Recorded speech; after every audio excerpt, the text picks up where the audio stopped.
Sa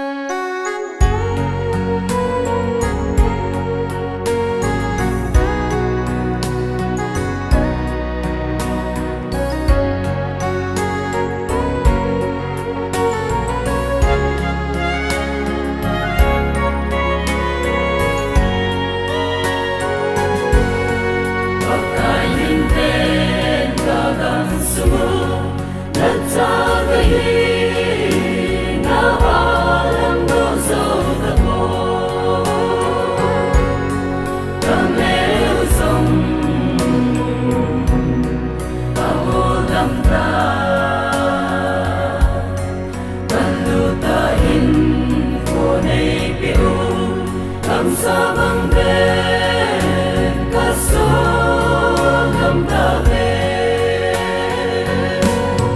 nàng ta lần lên từ bao thế na và gầm su ai kia làm đắng lâu chân amang tha tình để ta về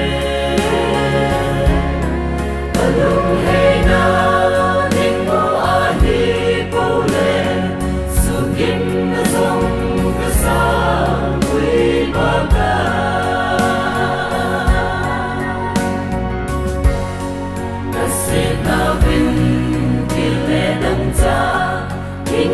so in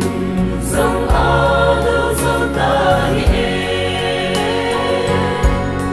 ta lắm xưa ta cố gắng ta isina mi khi ta mai ta gắng sông luôn rất lâu đến ba ta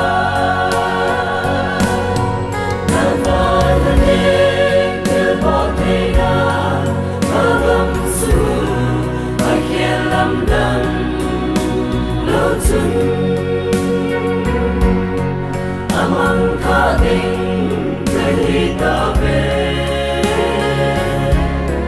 alung hay na nên ngô a hi po le su kim na sông ka sa quy ba ta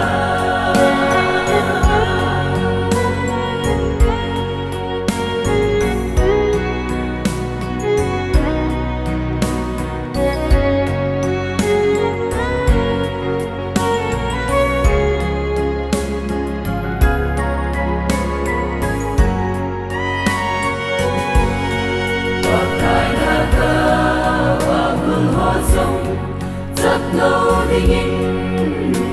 biết thế tuy đây về khi đừng có cũng vì mình đang mơ ngày nào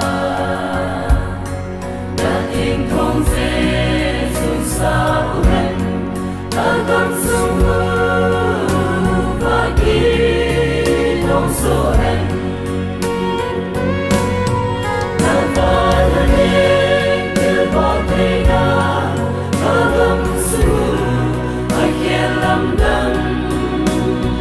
soon.